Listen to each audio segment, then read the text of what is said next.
Nobody talks about how much money people spend on home decor that they could literally make themselves for a fraction of the price. And honestly, it looks better. Think about the last time you walked into someone's home and saw something on the wall or sitting on a shelf that just made you stop and stare. Chances are it wasn't something they bought at a big store. It was something handmade, something you could feel the effort in.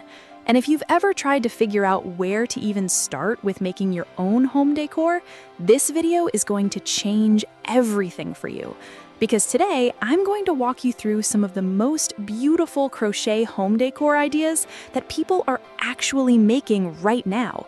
Pieces that look like they belong in a magazine, but are made with yarn and a hook. And by the end of this, you're going to have a list of ideas that you actually want to try. Let's start with something that almost everyone overlooks: walls. Most people think walls need paint or framed pictures to look good, but one of the biggest trends happening in home decor right now is fiber wall art, and crochet is sitting right in the center of it.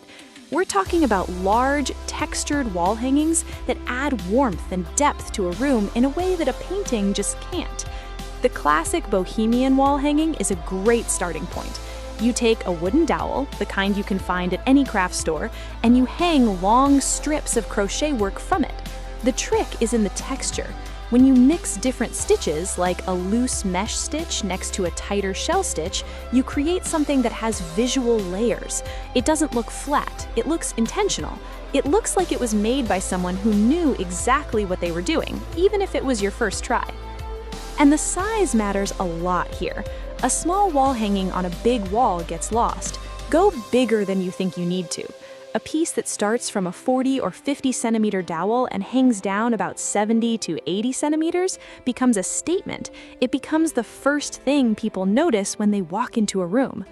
Color choice is where most beginners get nervous, but here's the thing: always wins. Off-white, cream, warm beige, dusty terracotta, these colors work with almost any room. If you want to add a little color, try one accent color woven through. One, not three, not five. Just one, and let it show up in small amounts so the eye gets drawn to it without it taking over. Now let's talk about something that people underestimate: table pieces. A crocheted table runner is one of those things that seems simple, but when you put it on a dining table or a coffee table, it completely transforms the feel of the space. It makes the room feel softer, more curated, like someone actually thought about how the room looks. The stitch you choose for a table runner changes everything. A granny square runner has that classic vintage feel. A lace-style runner, done with a fine thread and a small hook, looks elegant and delicate, more like something you'd find in a fancy home than something you made on a Sunday afternoon. And a chunky, textured runner done with thick yarn gives a room that cozy, lived-in feeling that a lot of people are going for right now. One idea that's been getting a lot of attention lately is the asymmetrical table runner. Instead of making a perfectly even rectangle, you let the edges be uneven. Some squares stick out further than others, or the fringe on the ends varies in length. It sounds like a mistake, but it looks deliberate and modern. It's the kind of thing that makes people pick it up and look at it more closely. And while we're on the topic of table pieces, crocheted plant pot covers are something you absolutely have to try. Plants are everywhere in home decor right now. Everyone has at least one. But a plain plastic pot or a basic ceramic one just sits there. It doesn't add anything to the room. A crocheted pot cover, though, especially one with a little texture or an open mesh pattern, takes that plant and makes it into a full moment. The best part is these are quick to make. A small pot cover can be done in an evening. You make a flat circle for the base, then work up the sides, and that's it.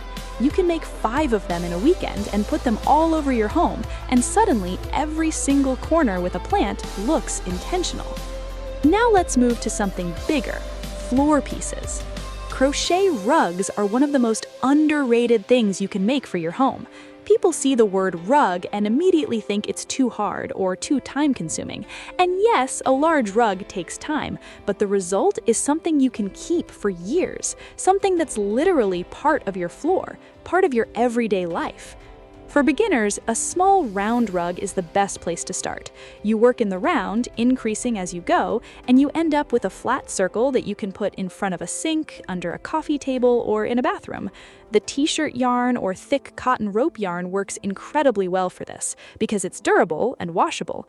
Nobody wants a rug that falls apart after one cleaning. For something more advanced, a rectangular rug worked in rows can incorporate color changes, stripes, geometric patterns, even a simple checkerboard. These patterns don't require you to change colors every row. Even a simple two-color stripe, repeating every few rows, gives you something that looks complex but is actually very manageable.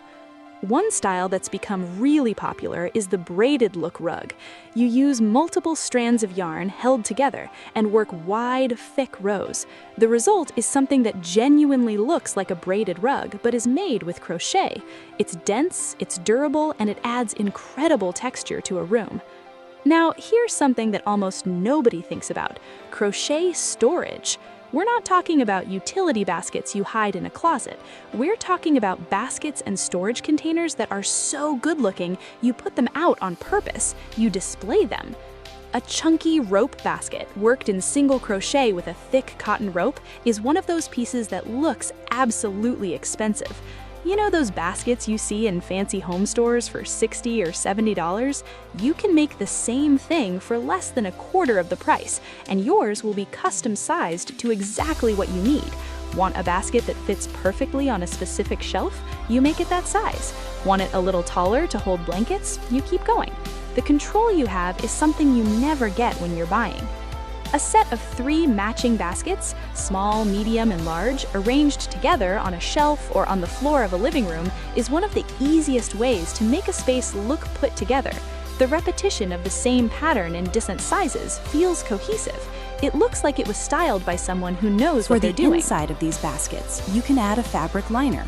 Cut a circle or rectangle of fabric that matches the interior and stitch it in with a needle and thread.